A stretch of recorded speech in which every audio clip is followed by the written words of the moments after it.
current NSS treasurer, and what I'd like you to do to get this thing rolling is define what we're talking about here today so that we know which option. There's been a lot of things floating around. There's been a lot of things in the Gazette. We have different versions. So if you would, just start out by saying exactly what we're talking about here today, and go ahead with your vigorous proposal, and we'll take it from there. Okay, I have some copies here actually, so I don't have enough for everyone here. Is this the one that was passed out? No, it's a different one from that. In fact, it's identified as the baseline discussion draft. So let's see if we could have some distribution there. That'd help a lot. Let me give you some history real quickly about how this came to pass. Last year, as most of you know, the Stafford Commission came out with the recommendation of 4 possible architectures for how we might go about pursuing the exploration of space. And at the CSDC annual meeting, which was held near Yosemite this year in October, we were discussing which of the architectures was better. There's controversy had come up about whether architecture 4 was better or 3 was better. And several of us, most forcefully Scott Beach, who unfortunately couldn't make it today, said none of these architectures are satisfactory because they're all too slow and they're all too uninspiring. So Scott set out to come up with an alternative, with a proposal that would be exciting and yet still, keep to the flavor of exploring and developing space. And we talked about it, and I got involved in it real early because I wasn't really happy with any of the architectures either. And we officially came up with what's evolved to be called Luna 2010. And the kickoff article was published in the Gazette, I guess it was in the December issue, and stirred up a lot of controversy, a lot of comments around it. The proposals evolved quite a bit. And what I've done with this, and hopefully people can share because we don't have enough, but I'll read through it. I've tried to synthesize the best parts of all the comments that I've heard into one document that we can at least use as a baseline. So I'll read it real quickly. Resolved, CSDC recommends that the United States of America adopt and implement the following proposal. Point 1, the United States shall seek to amend the Outer Space Treaty to allow for national claims of sovereignty over extraterrestrial bodies, including the moon. Point 2, if the treaty is not so amended by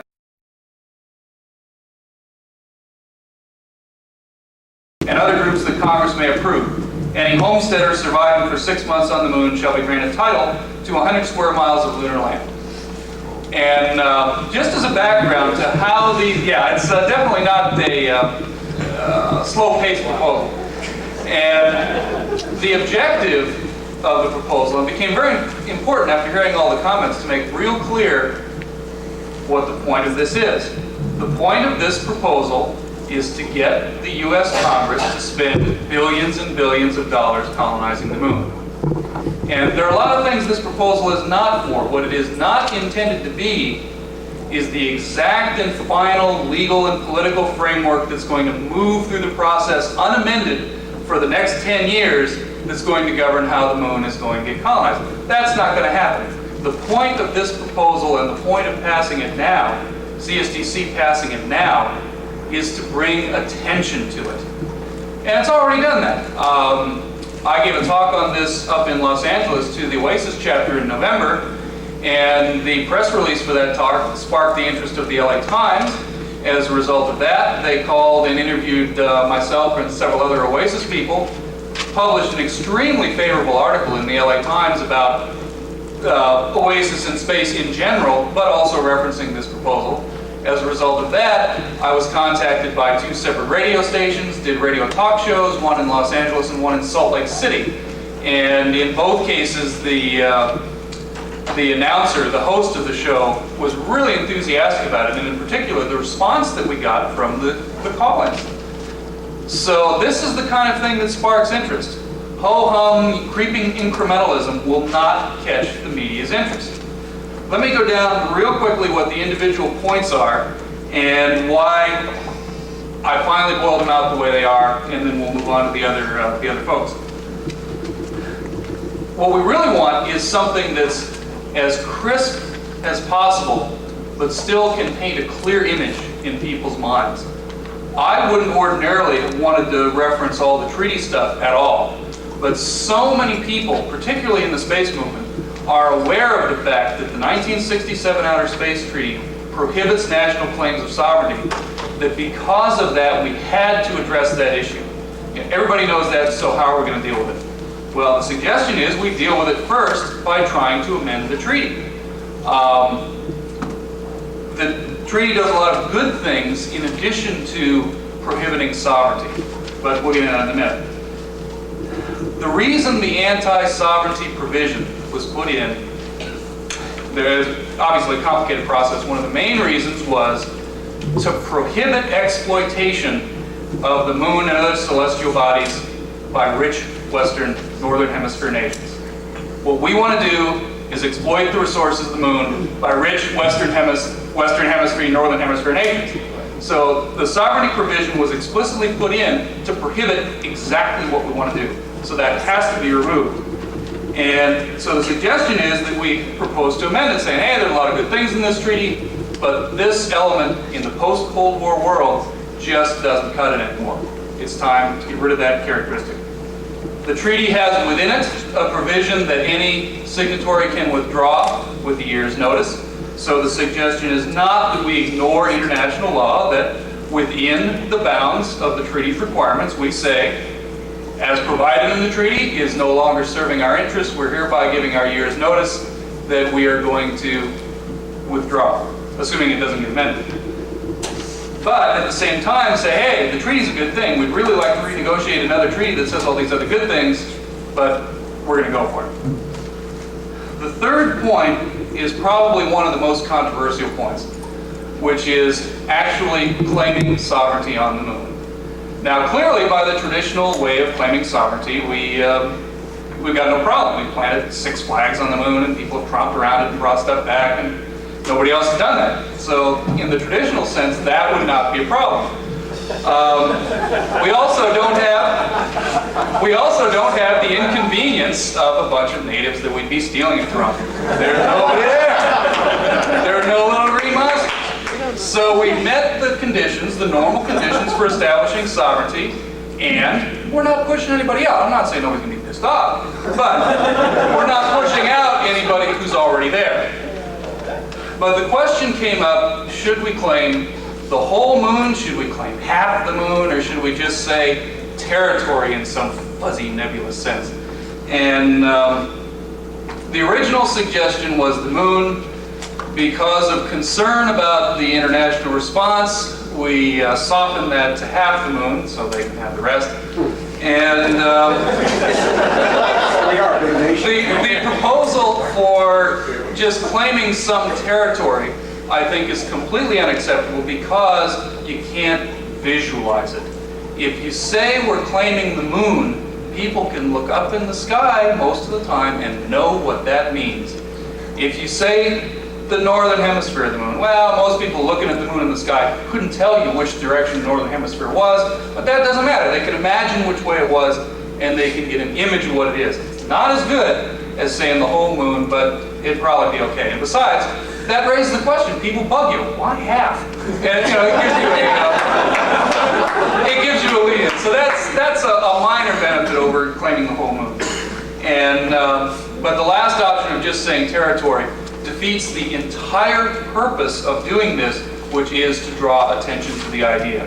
Whatever we propose is not going to be the final form. Assuming we successfully draw attention, and nothing will happen if we don't do that, it'll move through a bunch of processes. It'll get churned up by us, it'll get churned up by the media, it'll get churned up by Congress, it'll get really churned up by the United Nations, and something else will emerge. So I don't think we need to have any great fear that the specifics we agree to tomorrow may actually lock us in 10 years. I don't think that's something we need to be exceptionally concerned about. And finally, one of the reasons for reverting back to claiming the entire moon is there really shouldn't be any pretense that this is fundamentally an international activity. The purpose of this proposal is to appeal to American nationalistic interests. That's at a very high pitch right now. You can talk about saving aerospace jobs, not losing the space business like we lost the automobile and the electronic, or losing the electronic business.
For what success means.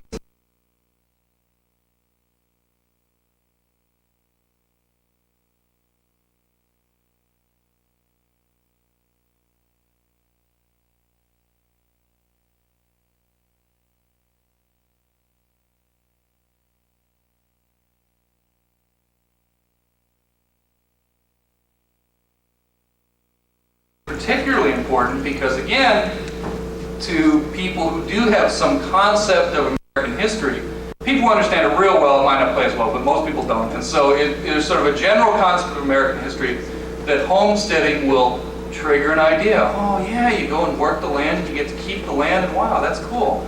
And 100 square miles, that'll get people's attention. They might say why, and you can say, well, because there's not much there, and you need 100 square miles to do anything useful, like develop solar collectors or whatever it is that's probably going to happen. Grazing. Grazing, that's right.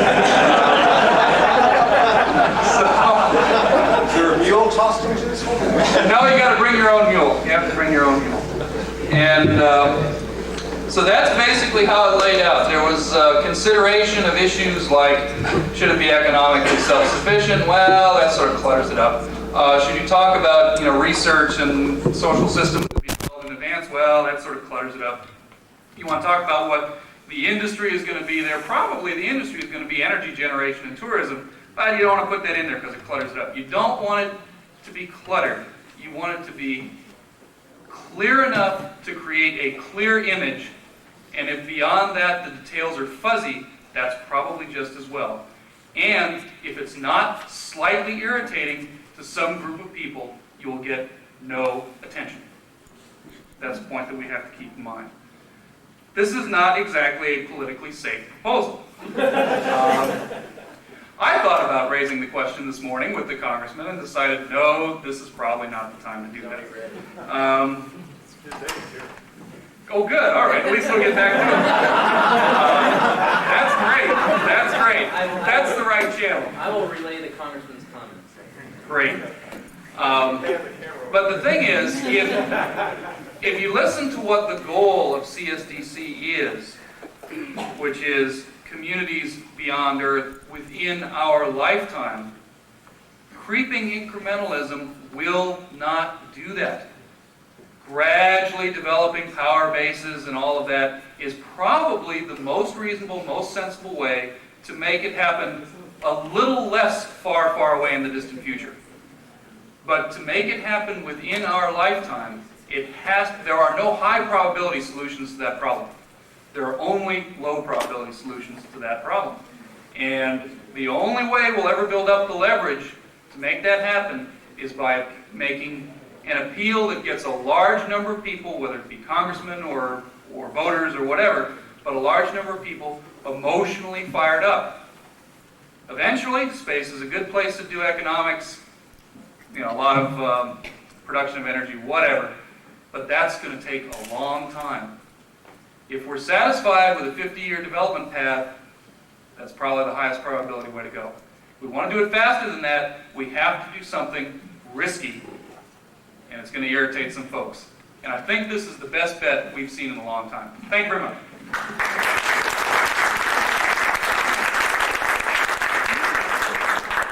Well, certainly beats around the bush, but I think the message came out.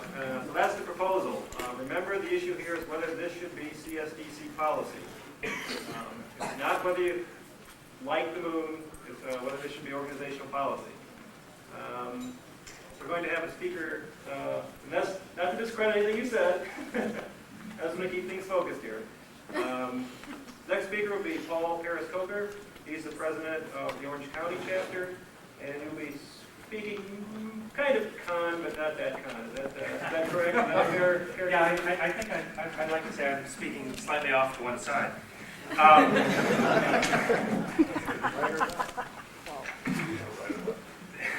Obviously, to the stage right side. Stage right side. Yes, the proposal gets people's attention. I don't think that's enough. I mean, you can walk into a diner and blow 12 people away and get lots of attention, but that's not enough. We should also be serious about what we say. And I think this particular proposal has some very deadly flaws. The moon is both valuable and romantic. I think that the romantic notion of homesteading the moon obviously has already gotten airtime and will easily get more. It is a concept that's buried deep in the American psyche. Most of our ancestors came here to start a new life, a new kind of life in a strange new place. That's exactly what you'd be doing on the moon. On the other hand, it's also valuable. And it's valuable because it has resources that are far closer to low Earth orbit than we are in gravity well terms. It would be far easier to ship materials from the moon to low Earth orbit. And I won't get into the wide variety of materials that could be valuable there, but none of those materials is valuable unless someone is there to buy them. So today, if you had a truckload of goods from the moon in low Earth orbit, no one would pay you for them because there's no one there to buy them. That's not really an argument against developing the moon, although it is kind of a quibble about the timing. I think the time to actually talk about starting to develop the moon is when we have a clear need for those resources on the horizon. But both the valuableness and the romance of the moon can also work against this policy in a very important international sense. I'd like to read a paragraph out of something I wrote for our newsletter. It occurs to me that every man, woman, and child now living thinks of the moon as their moon in a very immediate and personal way. Can you imagine looking up every night knowing that some other country has stolen your moon? We would need fortifications, not just on the moon, but here on Earth around the United States, because of the enmity. Whatever we plan to do with the moon, we should keep that in mind. The Outer Space Treaty took years to draft and more years to approve, and one of the main things it did was prohibit the claiming of resources that most of the signatories couldn't even reach. Is 10 or 15 years too soon to start working towards agreement on a subject as sensitive as dividing up the moon? And I would say I don't think so. We should take that 10 or 15 years to develop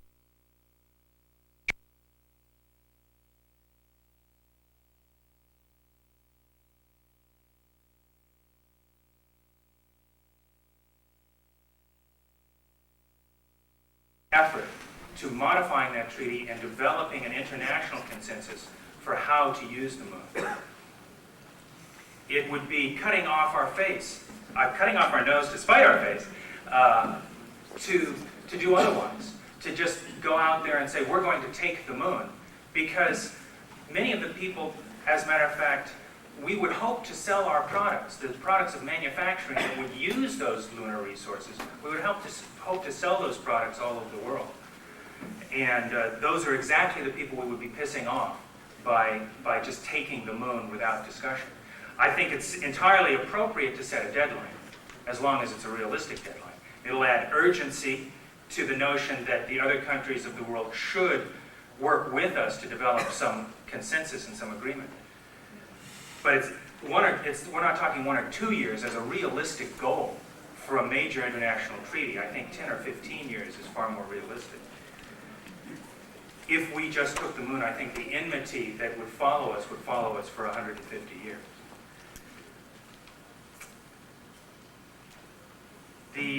And I think that one thing that I think is very right about the proposal is the tying of the claiming of territory. And I think this should be more explicit than as it is in the proposal. But I think we should tie the claiming of the territory to the actual colonization of the territory. That we shouldn't leave open or encourage the idea of simply claiming at a distance the territory, because I don't think that serves the goals of the National Space Society. We're here to put people in space, to build a civilization in space, not to send robots out to draw resources off of some distant hunk of rock. And that pretty much expresses everything that I reacted to when I first read the book.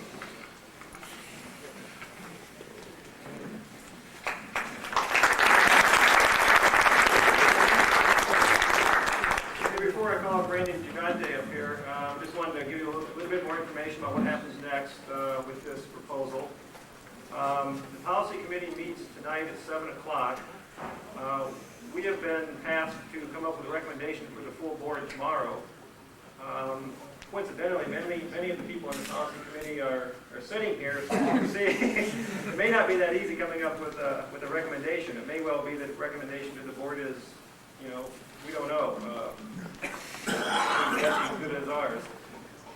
For your information, the policy committee consists of David Anderman, Scott Beach couldn't be here, Bob Holquist, back there, wait, I have Mark Hopkins, there, Chaz Miller, Charles, Paul Terras-Coker, Glenn Reynolds couldn't be here, ex officio. Of course, Craig Ward is our leader, ex officio. Wayne White couldn't make it down from LA because of the weather. I'm the chairman. Now, if you want to lobby us before the meeting, bribes are accepted. Cold beer is fine, depending on your view. But as of the meeting, we have to make some sort of recommendation. Review.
So please support this for CSDC this weekend. Thank you.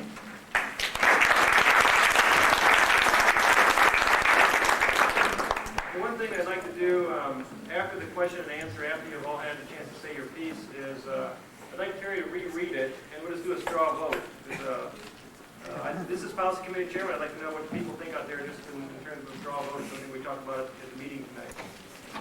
Mark Hopkins is our next speaker. You've all seen his picture. Many people wish it was on a milk carton.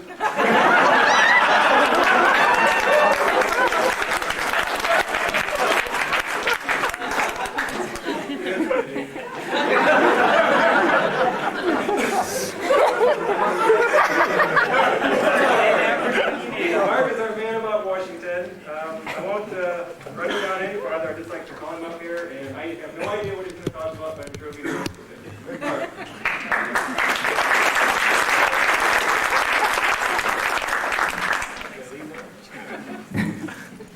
Well, thank you for that introduction. I'm supposed to be the outside expert who is neutral on this subject and is sort of a quasi-reality check, but that isn't really the truth. Mostly I like the idea. I guess I'm a bit patriotic. And it would be fine with me for the United States to go out and find the moon. We need to, however, take into consideration some of the realities of the situation in Washington. In particular, what's going on is a general trend in Washington toward more internationalization of the space program. And not just in Washington, but throughout the world. I mean, there's even talk of and proposals for Japan to join, for example, the European Space Agency, not to mention Australia, and even some talk of Russia joining. There's much more talk of cooperation between the United States and Russia, obviously under the new system. This is particularly true in the commercial sphere. It's much easier to raise foreign capital for things like SpaceHab, which is a commercial venture, than it is to raise domestic capital. 40% of SpaceHab, for example, is funded, I believe it's 40%, is funded using foreign money. And it would be more than that if it wasn't for political constraints on trying to get what would be, say, a majority foreign project through the system. And the other thing is, when this idea originally came up, I promised to go to talk to some of my friends in Washington and see what the reaction was as to how believable this is in the political process. And the reaction was uniformly negative, that it couldn't possibly fly in the current system. Obviously, our international partners would be very disturbed if this idea was taken seriously. International partners are paying for a good chunk of the space station, for example. The SCI program, there's a lot to be said for bringing international partners into that if that moves forward. And as a consequence, the basic idea is running directly against the mindset in Washington, the trends in Washington towards more internationalization, even the trends in society. There's a move afoot, a general feeling in the society that we should be more international than we have been. We just nominated Kirby Eichen, who's our man about Australia. National Space Society, not U.S. Society. Yes, National Space Society. So there's that too. On the other hand,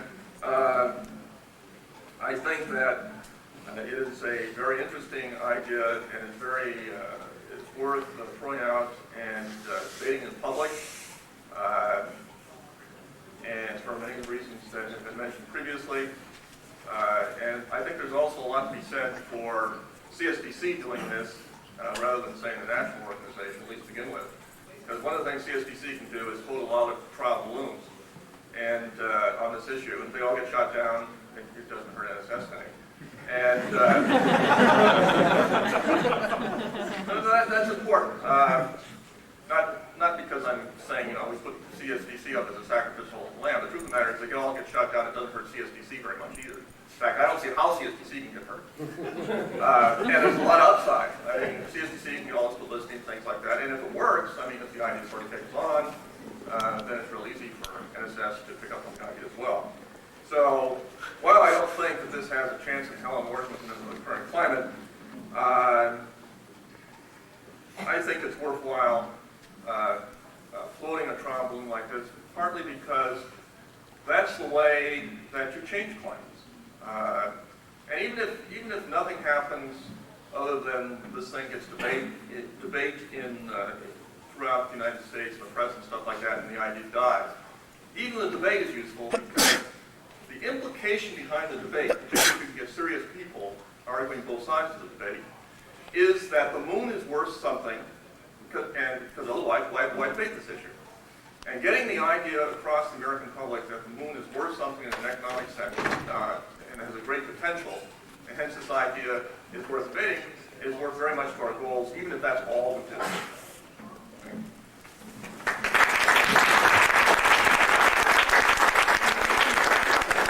I'd like to thank Mark. I had asked him to talk about the Washington perspective, and thank you for covering that because I think it is important. Wayne White was supposed to have been here today because he was going to talk about some of the more detailed matters with the law. You know, how does this interface with the Outer Space Treaty, things like that. I'll be able to cover some of those topics during the question and answer. I've done a lot of work on things like jurisdiction in outer space and whether federal or state law applies, which state, which is probably more boring than the treaties. But if you have any questions about the treaties, things like that, I'll be happy to take those. Next speaker is Charles Miller. He's the past president of CSDC. He's been very instrumental in putting this conference on. You've seen him at every session and sitting at the table, and I think he's done a good job. He's an NSS board member, and he's just an all-around good guy.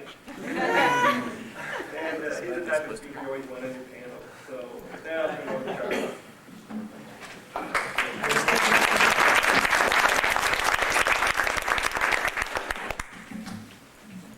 The questions has been in front of me for years now, and Terry drew on it some, about how do we catch the public's interest in space. Now, there's some people, if the traditional space program, and certainly it's so far been proven true that in DC, while they give lip service to wanting to catch the public's interest in space, to make space a higher priority, and why it's, when you list 20 things of national priorities, space is out of 2019 above aid to foreign countries. They talk about why it doesn't work, and who's doing what wrong, and no one comes up. They moan and moan and moan. No one talks about something that can catch their interest.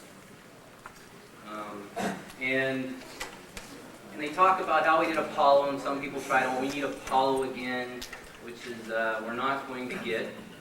That was a very driving, motivating force. It was capitalism versus communism for whose way of life was better, and it really struck at us at home and who we were.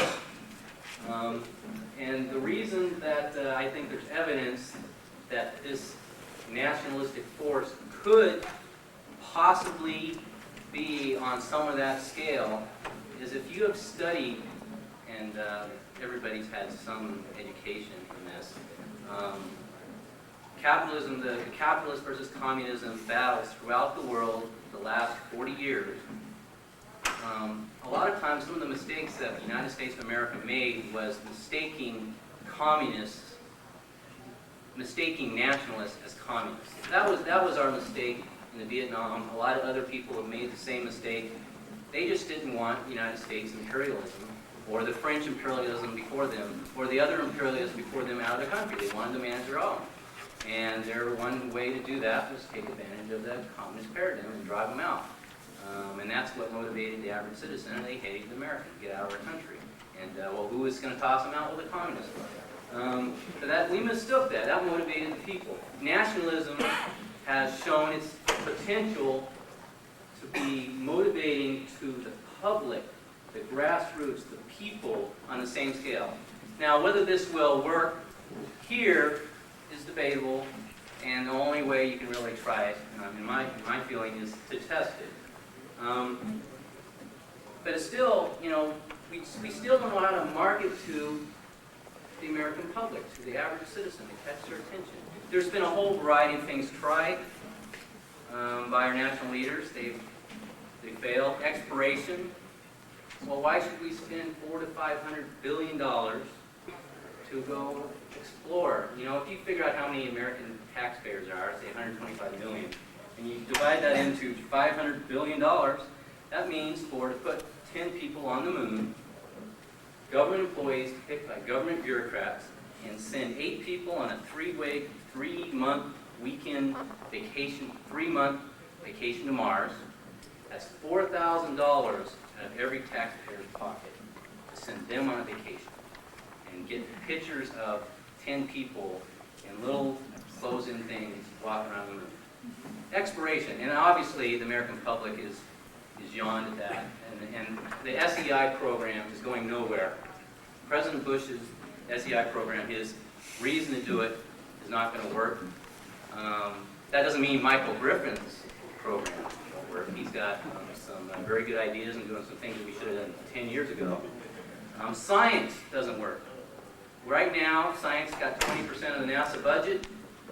You figure, what, a $13 billion budget, so $2.6 billion goes to science, scientific, space science. The national budget on AIDS is $1 billion for scientific research. You do spend a lot more on education and outreach and other programs. The scientific budget, national budget for cancer is a little bit over $1.5 billion. We spend as much on scientific research for space as we spend on AIDS and cancer put together. Now, we about justified space science about to the extent we can. There's not going to go any farther. It'll be 20% of the budget, and NASA's budget grows. It'll go along. It gets that much because it gets disguised as part of the NASA budget, which is humans in space. That's what people believe. International cooperation. Some people were saying, talking about models, how we're going to cooperate more and more in space. I agree with General Graham. We're not going to Mars on international cooperation. We're not going to go to the moon on international cooperation. People shouldn't ESA as a model. Well, ESA, the countries in ESA have, if you combine their GNPs, have 50% greater GNP than the United States. If you look at how much money they spend in ESA, they spend about 1/5 of the money that we spend in the United States on the space program. They're not motivated, so why do we think it's going to motivate us? Why do we think it's going to motivate the American people if they can't motivate themselves? That's a proof of failure. The ESA model, right there.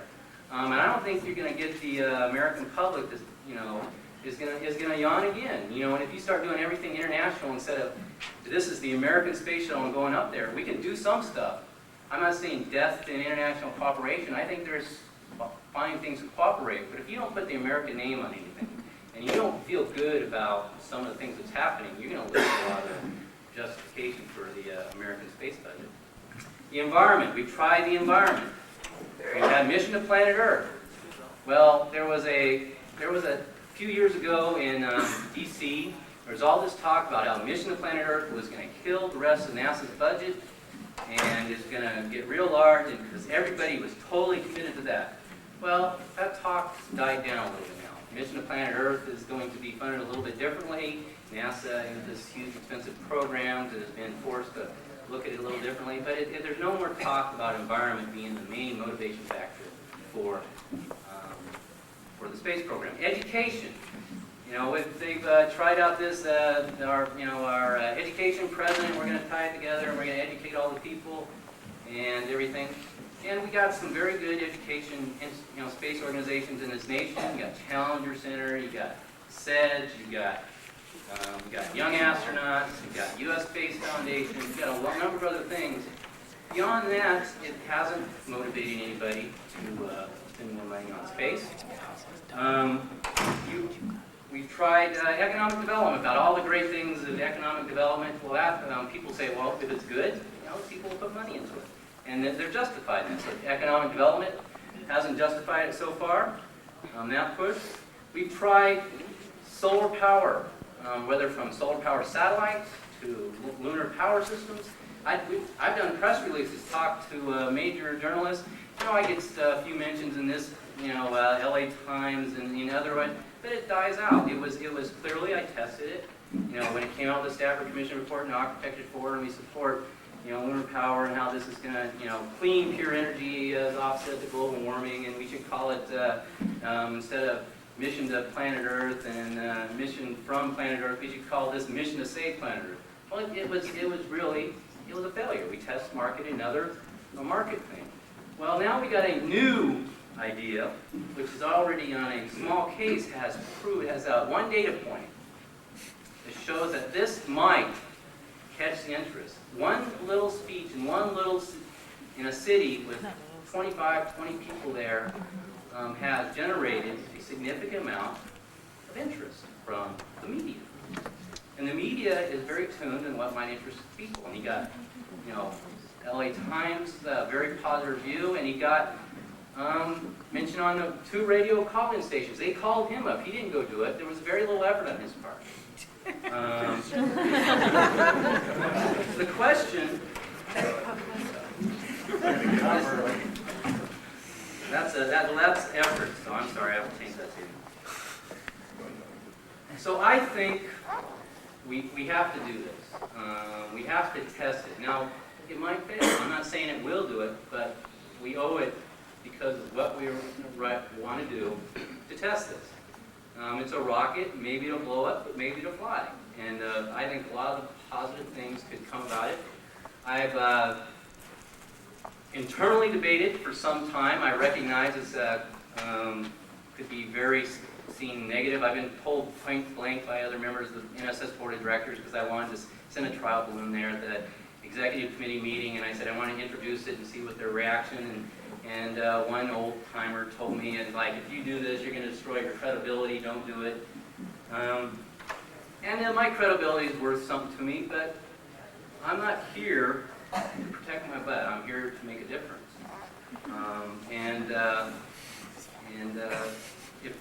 If someone destroys my credibility in someone's mind, well, that's their problem. I'm here to create a space for civilization in our lifetime. And I shouldn't be worried about a few people inside the Beltway's opinions. I know there's people in the Beltway who have interests, who are going to have difficulties with it. So I've resolved my own personal differences of this, and I am decided to committed to it. Now, there's different questions beyond this. I passed out a copy of the motion that I have proposed. Terry's got a different one, more limited. I agree with Paul, and the CSDC council members are all saying this, and this is a totally independent issue, that we should be as serious as possible among our organization when we present the proposal. Okay? We want to create a coherent picture and not draw a lot of ridiculous questions that make you look flaky when you could have easily answered them. Well, it's going to be economically self-sufficient. That is a criterion. Okay? We're not going to go up there and ask the American public to throw $50 billion a year for forever to do this. Okay, the criteria is we have the possibility of how to make it economically self-sufficient. We should utilize those resources that to the maximum extent possible. Include architecture for that non-terrestrial resource development. That's in the proposal. I agree with the outer space treaty stuff, and I think I would prefer to come out and say and claim half the moon out front. I would never even think to stand in front of somebody and say the whole moon. I like the question, well, why half the moon? And I think we can address, it'll be part of the debate process that you go through, a lot of the international concerns about how you're going to let them take part in developing the moon. I don't think that's a problem. Now, to some of the other comments, I don't think the Outer Space Treaty and how much work we're putting in is a big issue. It was a product of the Cold War. Cold War is over. As we have Boris Yeltsin now tying on to the SDI now and saying we should do it jointly, we have to rethink a lot of our things about the assumptions we made, assumptions across the world in the last 40 years. Some comments that I've gotten from some inside the Beltway type people. Congressman Walker, he thought that this, the detailed one, he thought it was good. He thought having a public debate on it was good. He thought that would assist a number of things. Now, he said, what he then went on to say, but if you introduce it in the bill in Congress, it's going to piss off our international partners. That's a separate issue. I'm sure Terry now is going to say one of the things we need to do in the future is introduce a bill into Congress and piss off our international partners. That's a separate issue. Alan Wasser, Chairman of the Executive Committee of NSS, who, if those of you know NSS or have been involved, really is the power position and the most powerful position besides the executive director in the society. Has said he likes it. He's not going to come out and endorse it publicly. But he likes it specifically because he is pushing land grants on the moon and has concerns about the moon treaty, and it makes him look more legitimate and reasonable. Glenn Reynolds, Executive Vice President of NSS and Chairman of the National Space Society Policy Committee. It used to be the Ledge Committee, it's now the Policy Committee. Has problems with it. He's a space lawyer. He's written books on space law. You go read one of his books, and it's almost like the Outer Space Treaty is a holy grail, so his initial reaction has been very negative. And he doesn't want to be forced to take this on because he's got a very strong reputation in the space law field. But I've just been informed that he's going to be writing an article in a law journal review on the issue. I think Glenn would find it possibly a public debate. I think he's coming around to. He was less negative after having a month and a half to think about it. Makes moon treaty issues more serious. He's proposed that 1993 the moon treaty comes up again, that we not try to kill it again, but we try to substitute language, instead of saying all these negative language about property rights, substitute language we like in property rights, following up on Wayne White's proposal for an international regime for property rights on the moon. And you get that in the moon treaty, and it can slide through a lot easier. We have a different, the United Nations is basically changed their mind about whether socialism on the moon or having property rights in the world is a good idea. But so, to me, the idea is if we take it on and we have poor follow-up, the issue is we do it poorly, poor follow-up, we look flaky, well, that's our fault. That's our problem, it's what you manage. That really is the issue to me. How do we go about marketing this? How do we go about presenting it? That makes the cake right there. And if we're going to just do it in a flaky way, I'd say right now, you don't do it. So that's the issue for me. Thank you.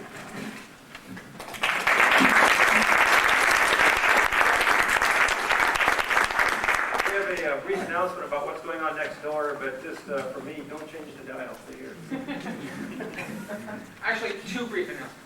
Anybody who hasn't turned in the little flyer about that they're staying in the hotel, so you get the hotel rate, and we get the proper count for how many room nights we get, should do so tonight, as soon as possible. The second announcement is the lecture on technical speakers is going to be next door. On that panel will be Jonathan Post, will be moderator, Edward Keith, who spoke very briefly, actually spoke this morning, Tom Schaefer, who spoke very briefly this afternoon, and Joe Carroll, who hasn't had a chance to speak, are going to be talking about some new ideas and new challenges. So that's over in Cabana. Okay. On with the show. The last speaker will be David Anderman. When we were setting up this panel, there was some debate and subtle lobbying about how we organize the speakers. Should we have all the people go first, or split it up and balance and so forth? And as a trial attorney, I know there's a tactical advantage to going first, but there's also a tactical advantage to going last. That's assuming the jury's still awake. If the jury's not awake, then you try to settle the case. But in this case, I think the jury's awake. I think we balance it by having a pro go first and by having well, I was on the con, but I think. oh, that's other side go last. So with that, turn it over to David. The issue in front of us tonight is not whether we support having people live on the moon or whether we support having 500 people live on the moon quickly. The issue in front of us is whether CSDC, the California Space Development Council, should endorse this proposal and explicitly, energetically support it. That's the issue in front of us. The first question is, what is the California Space Development Council? Well, it's the Association of California people in that organization.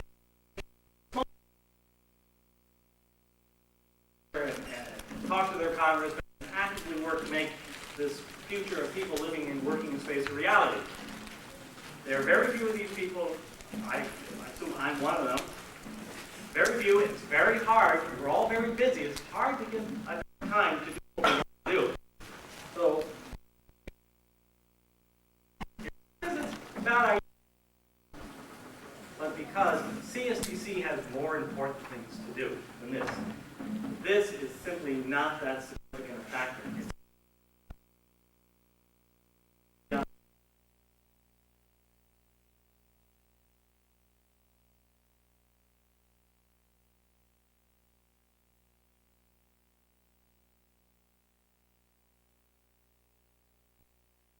If you could all go to the moon, visit the moon, live on the moon, and your trip costs $100, how many people would go? $100. Okay, what if it cost you $10,000 to go to the moon? How many would go at $10,000? Okay, how many would go at $1 million? Okay. All right, $1 million. How many would go at $100 million? I'll say you a ticket tonight, by the way. All right. Now, most people didn't raise their hand. Now, let me ask everybody the same question again. Given that it's $100 million, how many people would go if you could claim 100 acres?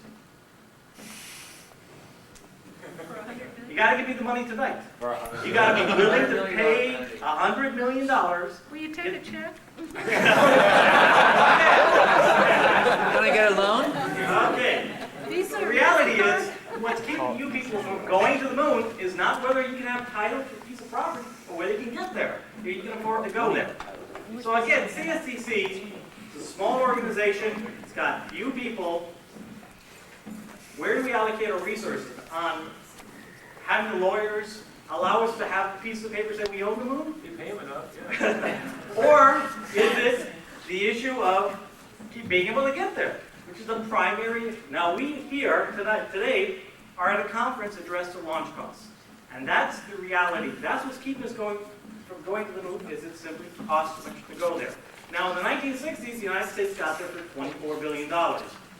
Some people say that it would cost us more in $1960 to go back once again, but the infrastructure has been gone. Terry says we can claim it because we were there 20 years ago.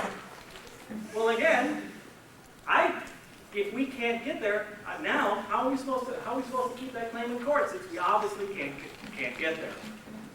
Now, the other factor, the other reason I believe this is simply not that relevant an issue, supposing Anaconda Copper or unnamed corporations decided that there was economic value on the moon. They can go there. They could, if they can get there, which they can't right now. If launch costs are cheap enough to get there, these other issues of how much royalties you would pay the United Nations, all these are second-order issues that would be resolved once they were there. I'm certain that if you people were able to get to the moon and set up your little homes and all that, that the United Nations and all these other issues of whether you own title, just like the Chileans are living in Antarctica today, the Antarctica police aren't throwing them off the continent. The moon police won't throw these homesteaders off either. If they could get there, there's no issue. If they could economically get there. And the reason that large corporations today don't go to the moon, it's not so much that the UN, the Moon Treaty, the Outer Space Treaty prohibits them from going. It's because they can't make any money. If, for example, you could get to the moon and there were $1,000 bills on the horizon as far as the eye could see, you could bring as many as you went back to Earth, you would lose money at current launch costs. Just picking up $1,000 bills, won't cut it economically. It simply costs too much to get there. So what do we do? The answer is, we have in this room enough people to reduce those launch costs that makes it possible. For example, Jim Spellman asked as a state senator.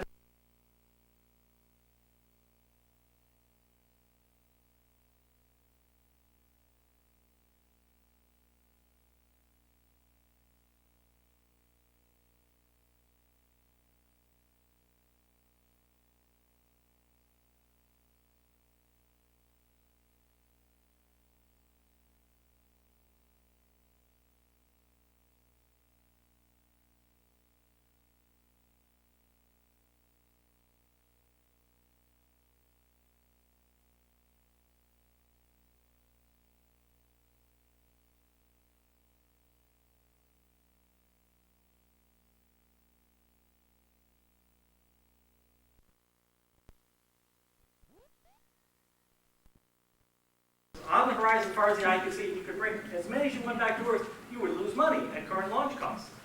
Just picking up $1,000 bills won't cut it economically. It simply costs too much to get there. So what do we do? The answer is, we have in this room enough people to reduce those launch costs that makes it possible. For example, Jim Spellman asked as a state senator.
there's no risk to CSDC.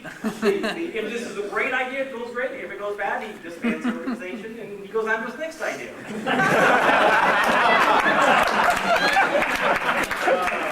All right. And then one final comment. And I said dropping the launch cost is the key. And it's not just the key to getting large numbers of people in space at some far out date. The launch cost is the key for very important key for one other factor, in that we're always talking about we got to get Joe Sixpack excited about space. We got to educate Joe Sixpack, the average person about space. And the fact of the matter is, we shouldn't have to. All we need to do is make those launch costs low enough that he can go, and they'll support us. For example, with the airlines today, people no longer go down to the airport to large numbers to see planes taking off. They take airplanes for granted. They can go personally, and if all the airlines were shut down, there would be a hue and cry. The government would never let it happen. However, the space shuttle stopped flying tomorrow, as they did a few years ago, Joe Sixpack doesn't care. He can't go. So the way to bring Joe Sixpack is involved by allowing him to go. And the way to do that is drop the launch cost, and we have seen the first steps to making that happen. So I'd say let's get CSDC to focus on the main issue and all these other peripheral issues. Let the lawyers fight them out.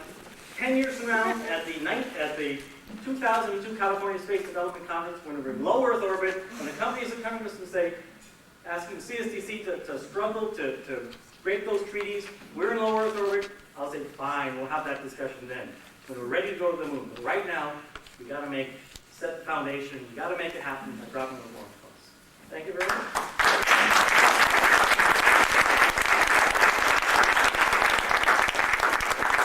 I think the positions are very well articulated. I especially like the part about the lawyers fighting it out. So if you can move the gator check now and get that over with. The next phase of the program here is we're going to have question and answers. Also, if you want to say your piece for 60 seconds, just tell me you want to come up here, you want 60 seconds, and it's yours. There's one more comment here. As Craig pointed out, that tomorrow there's going to be very limited time at the board meeting. You're going to have no better chance. Everyone's here. You've just heard the issues. Craig's here, and this is your chance. So with that, I see the first hand, and you can second.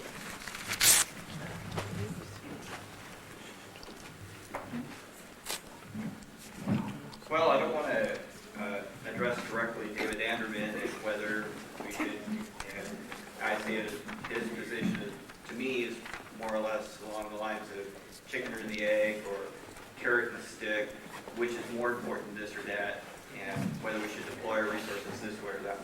I don't really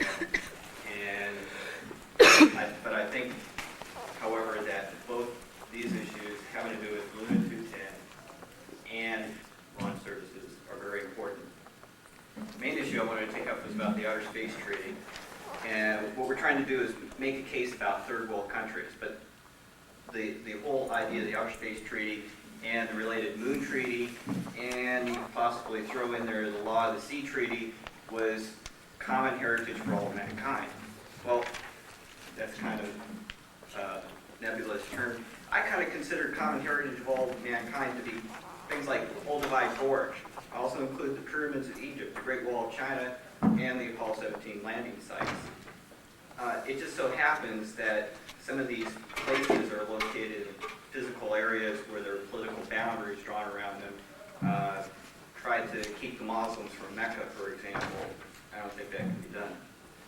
15 seconds. But what we're looking at, someone mentioned global economy. We could have a global economy.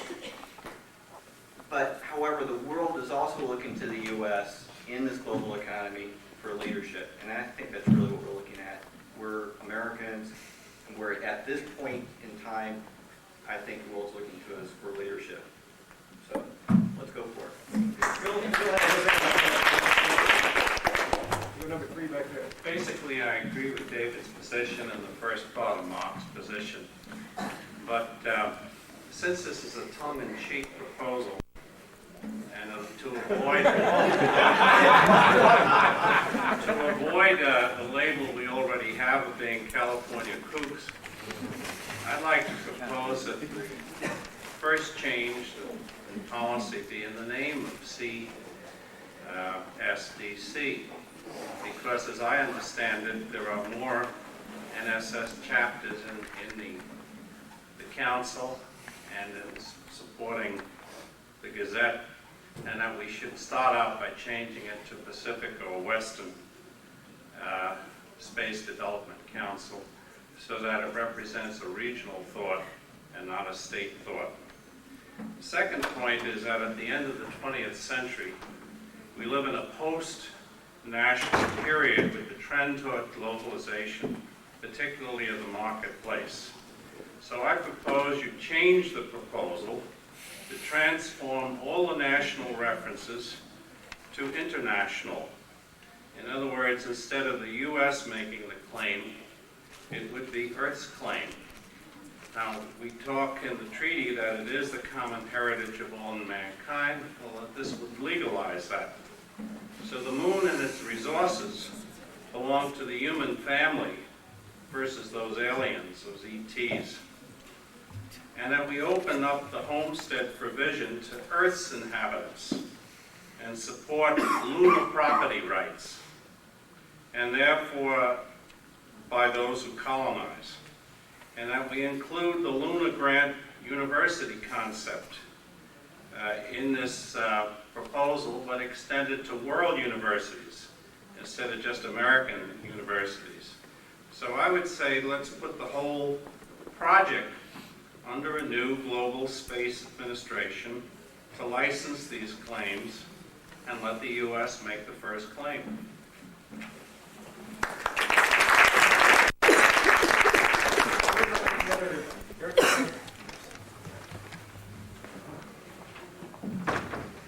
I like the suggestion also, and I like the last suggestion about opening it to everyone. I think that's very important. What I was going to suggest that we say that anyone who can make it there can become a citizen of the United States. And this might provide the incentive we need, but it would obviously have to be less than $1 million. So I think we should make it clear that we're not excluding anyone. That even if you want to go to the Northern Hemisphere, you can become a citizen of the United States, if you can make it there. So I would like to suggest that. I'd also like to suggest that this is a visionary, there's some degree of question of vision. We should really try and put a copy of the Statue of Liberty on the Northern Hemisphere. Maybe it's a holographic image, it's just projected. I don't know the technology. But I think that's what it's all about. It's welcoming the poor and the homeless to a new place. Well, the rich and homeless, we can be flexible. But I think there is a serious issue, is that if you have land rights, you have something. And maybe you can borrow money against it. And I know from being in the mining business that the law of the sea really killed undersea mining, because you learned what? You never knew. You didn't know what the legal framework was. Perhaps there is an international legal framework that's appropriate. But I think this is a very good way and it's a good approach.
I believe, claiming the moon, I believe we must motivate the public by making space more accessible to them by lowering launch costs and also stopping the stifling of creative ideas of people, no matter how far-fetched the technical ideas might be, like Bob Truax and Tony DuPont said today. And I think if we start with that, then we'll be able to not only motivate the general public to go out, but the kids themselves. So that's where I'm coming from. So I guess I'm saying that I don't think this would do any good. I think we need to concentrate on an entire change in attitude to the way people look at space.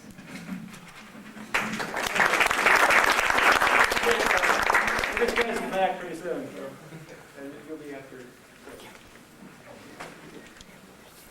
Not ignoring you back there.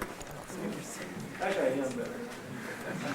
I wanted to point out one sort of a meta issue that seems to be running through this debate, and it does deal with the overall theme for the conference, and that is, how do you get the cost of launch services to come down?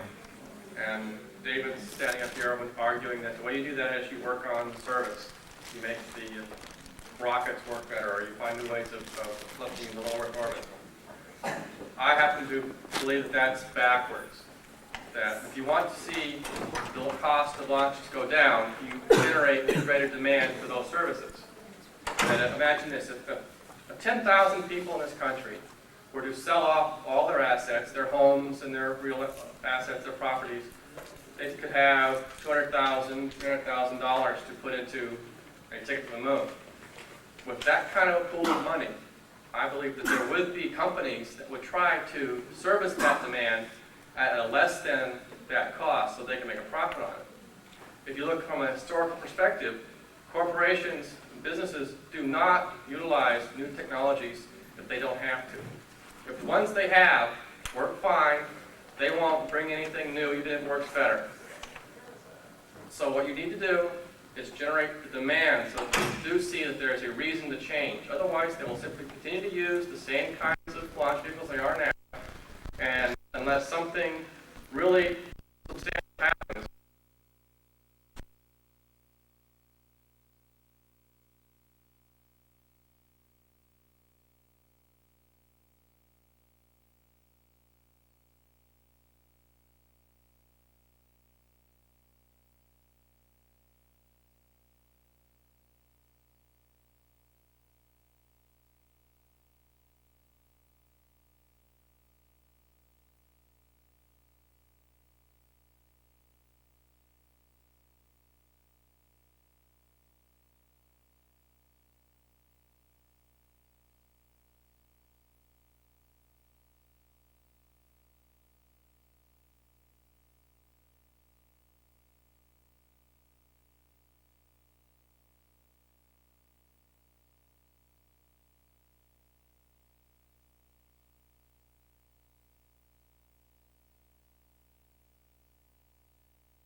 It was 1963, and the Soviet Union announced that they were going to indeed race us to the moon, and that they were going to try and beat us to it and claim it first. What would have been the reaction in the United States? The same thing happened when Saddam Hussein made his claims in the Middle East that, all those claims that he made, we took seriously, our military did, and we reacted as if it were a true threat. After we defeated him, we found out that it was just an empty claim. But if the Soviet Union had made that announcement in '63 that they were indeed racing us to the moon, we would have taken it just as seriously then, and we would have redoubled our efforts to put Apollo on the moon, and Apollo would have landed in 1967. Now, if we make an announcement that we're going to claim territory on the moon, 500 settlers is all it takes to do it, we're going to take the northern hemisphere. Bear in mind that Sumitomo has already spent $500 million designing a Japanese city on the moon. What do you think the Japanese are going to do? They're going to look at the criteria for claiming territory on the moon, and they're going to put every effort into having their city up there.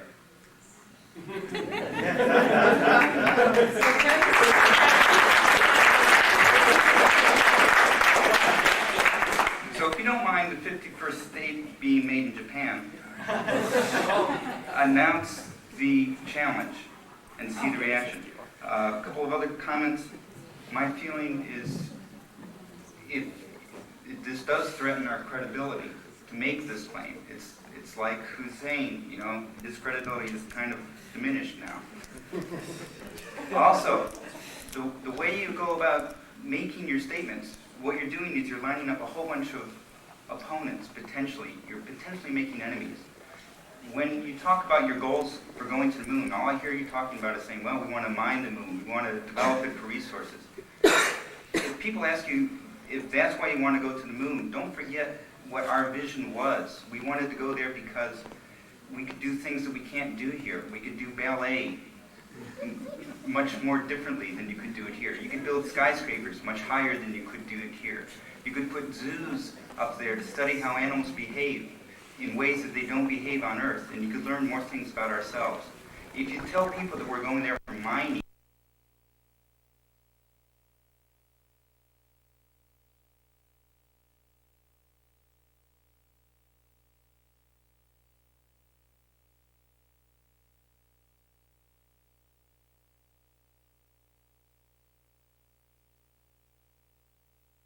us when we finally get there. Maybe we should announce that we're endorsing, we're going to award a prize or an award to the first people who homestead the moon for the United States. Okay, with my remaining 10 seconds, on this treaty, let's not be so quick on a draw that we shoot our own toes off.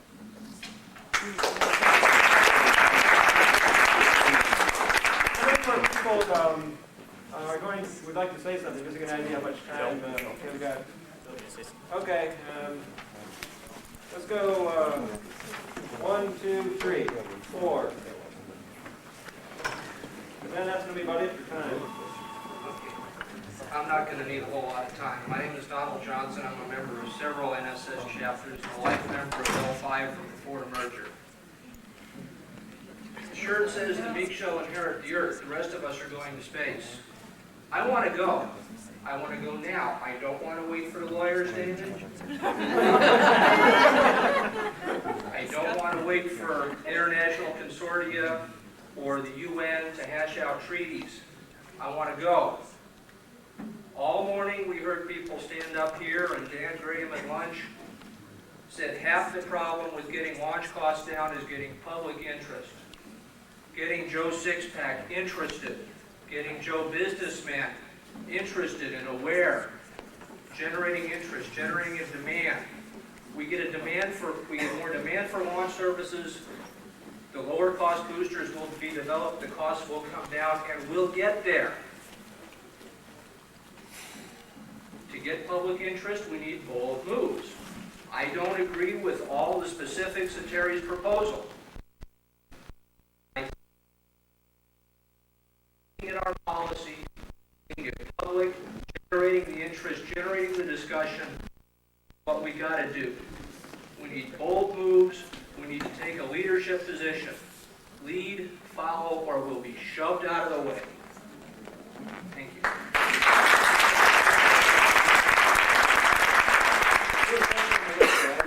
I had a frank order here. Are you next? Okay. I think we're up here.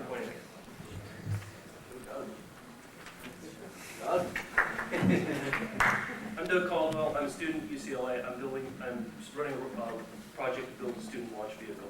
I want to go to space. I agree in large part with the proposal.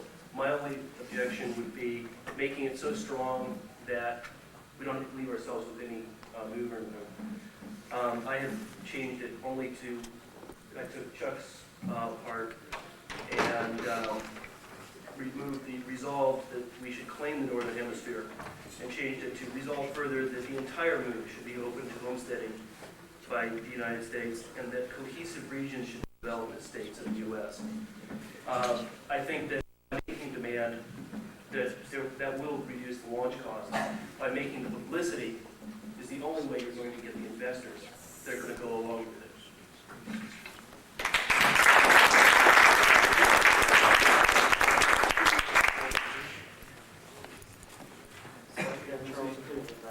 You were 3, and then there was 4, and that's going to be it, I think.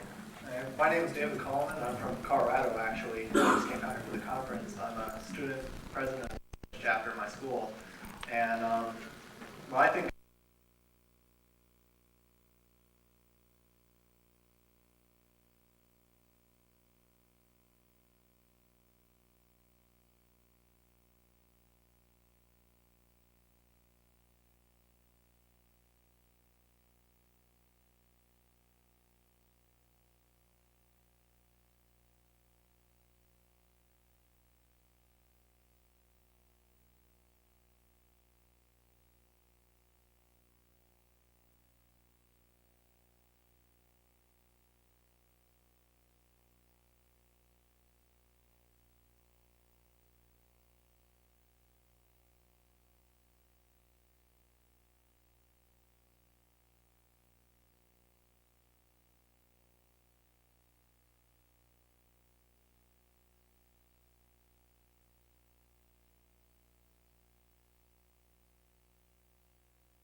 Antarctica. Argentina is trying to get claim a wedge out of it. So is Chile. Now, what right do we have to object to that if we're going to ourselves make a claim of this sort? As far as homesteading, I think if any of whatever this is done should be done on an international basis.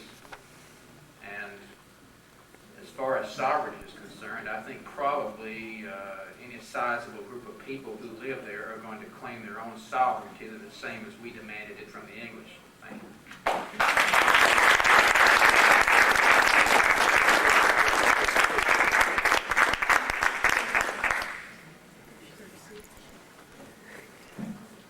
Hi, I'm Phil Rosenthal from Caltech SEDS. I can't argue with aggressively colonizing the moon, and I agree that we must draw attention to the issue. However, I have some serious reservations about this proposal and just want to raise some questions. I might not answer the questions. One is, are we trying to define our organization around one issue?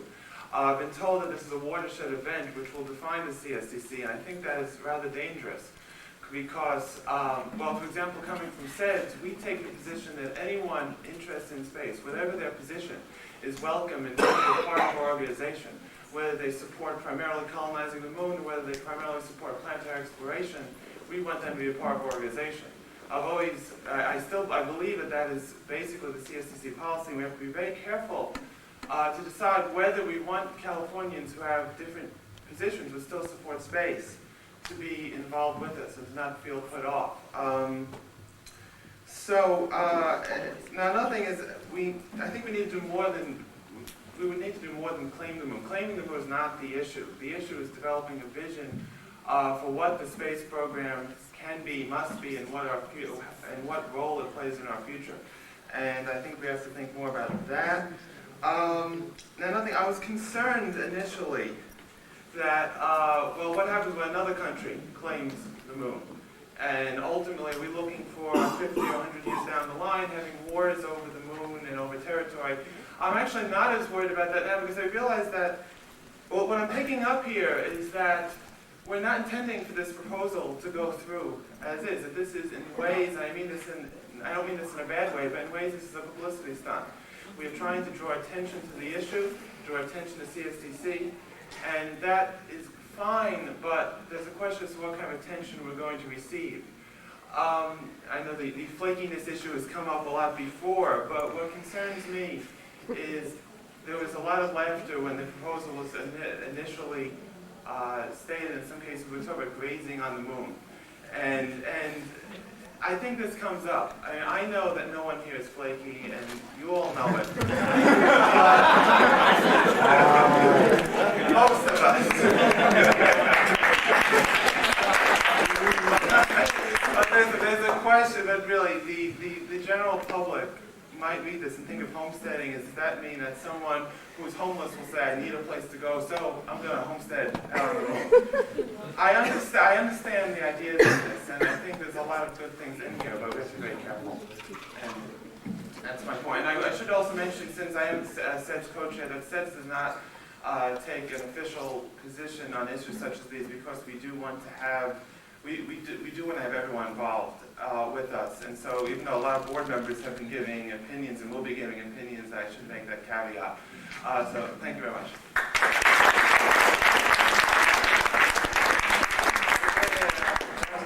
Ladies and gentlemen of the jury, I'll add some jury instructions here quickly. What's going to happen is Terry will come up, read the proposal again. That's the one we're voting on. We're not addressing amendments or other ideas and so forth. The other one, we'll worry about that in a couple of years. No, seriously, I mean, if you want to talk about that as a policy committee, and this is something we need to talk about, because you're going to have the same problem tomorrow at the board meeting. I think there's two issues. One, do we support the proposal? And two, if we support it, how we present it. I think we should have a vote on whether we should support this as CSDC policy, and then let a handful of people work out the exact whole. Wait a second. Are you talking about supporting this proposal as it's written now, or what he originally proposed as the 1, 2, 3, 4, 5 points in the proposal? I think we got to maybe we should have a vote on that too. I put forth that proposal. I think it has some important points in there and some, and I addressed that in my. So you want to vote on two proposals? Well, no. Why don't you vote on the idea? Yeah, right, any plausible variant of the original. Right. It would take 2 votes. Here's how we're going to do it. We're going to vote on two separately. I don't like voting on principles when you've had 20 speakers up here and there's a lot of principles thrown out. We got to vote on specifics. You read yours, we'll vote on it. Charles, reread yours, we'll vote on that. You're allowed to vote for both? You can vote any way you want. 2 separate votes, any way you want that. Okay? And Is this a straw vote? Straw vote. This is non-binding. Who does vote? The only reason I want it is because as policy committee chairman, we're going to go through the same exercise in about an hour. I'd like to get an idea of what you people think. And I'd like everyone here to know what other people think. Let's get some numbers attached to this. All right, very good. Well, if all I have to do to live on a moon colony is learn Japanese, that's the best offer I've had yet. Resolved, CSDC recommends that the United States of America adopt and implement the following proposal. The United States shall seek to amend the Outer Space Treaty to allow for national claims of sovereignty over extraterrestrial bodies, including the moon. If the treaty is not so amended by the 31st of December, 1994, the United States shall declare its intention to withdraw from the treaty effective the 1st of January, 1996, and its intention to continue to adhere to all of the other provisions of the treaty other than those prohibiting claims of sovereignty. When the treaty has been amended or the United States has withdrawn, whichever comes first, the United States shall then claim the moon as United States territory. The United States shall vigorously pursue the task of developing the moon as the 51st state of the United States with the specific objective of constructing a settlement of at least 5 moon by the year 2010. The moon shall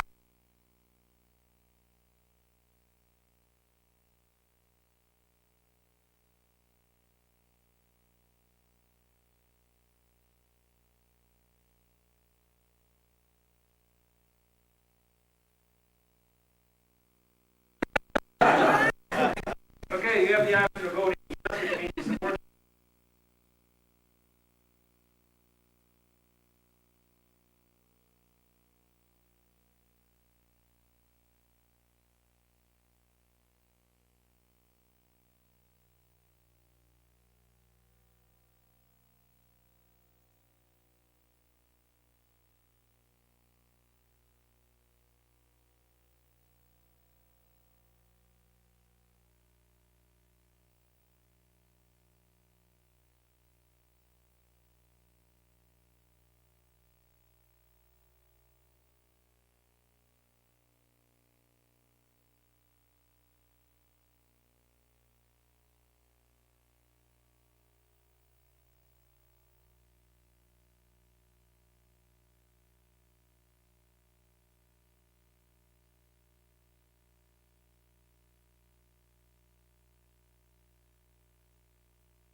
accomplished through the efforts of private industry when it is supported by government-sponsored research and development, technology demonstrations, and investment incentives. Now therefore be it resolved that the United States of America should begin the task of constructing an economically self-sufficient community on the moon by the year 2010. Resolved further that in support of the aforementioned goal, the United States should undertake the non-terrestrial resource development task outlined in Architecture 4 of America at the Threshold, America's Space Exploration Initiative. Resolved further that the United States of America should propose an amendment to the Outer Space Treaty of 1967, the treaty on principles governing the activities of states in the exploration and use of outer space, including the moon and other celestial bodies, so that nations may claim territory on the moon and other celestial bodies. Resolved further that if the Outer Space Treaty is not amended by December 30th, 1994, to allow the United States to claim territory on the moon, that on December 31st, one day later, December 31st, 1994, the United States should give its one-year notice of its withdrawal from the Outer Space Treaty as provided within the treaty. Resolved further that the United States should claim the northern hemisphere of the moon as territory of the United States on or before January 1st, 1996. Resolved further that the aforesaid U.S. territory should be open to homesteading by citizens and legal aliens of the United States of America and developed as the 51st state of the United States of America. And finally, resolved further that the vision and goals outlined by this proposal be known as To the Moon by 2010, America's Space Colonization Initiative. We'll have the same voting procedure. Yes means you support, no means you don't. You have the right to abstain. It also occurred to me that I didn't vote the previous time. It's closed. Okay, that's right, it's closed. We voted the meeting at 7. Okay, so all those in favor, vote yes. 1, 2, 3, 4, 5, 6, 7, 8, 9, 10, 11, 12, 13, 14, 15, 16, 17, 18, 19. All those opposed? 1, 2, 3, 4, 5, 6, 7, 8, 9, 10, 11, 12, 13, 14, 15. All those who abstain? Oh, good. You guys are voting once, right? 1, 2, 3, 4, 5, 6, 7, 8, 9, 10, 11, 12, 13, 14, 15, 16, 17, 18, 19. Woo! There's as many abstentions as there was in favor.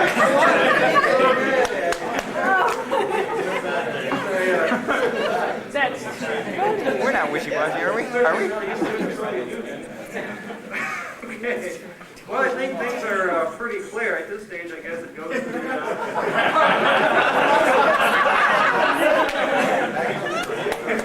At this stage, it goes to the Policy Committee for definitive action.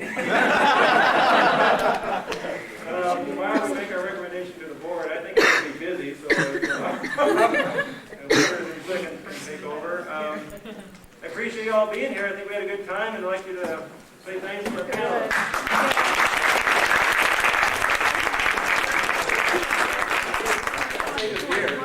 Program note. If you're going to the Blue Planet, you need to be there at the Ruben H. Lee Space Theater at 6:30. It's almost 6 o'clock now. And you can go outside and huddle up, carpool, and get out of here up to the Ruben H. Lee. Number 2, there'll be a social event tonight in room 1000. This is the hospitality suite sponsored by San Diego L5. You're all welcome to go on up there. And otherwise, we'll see you tomorrow morning at 9. Houston driving me home, and Johnson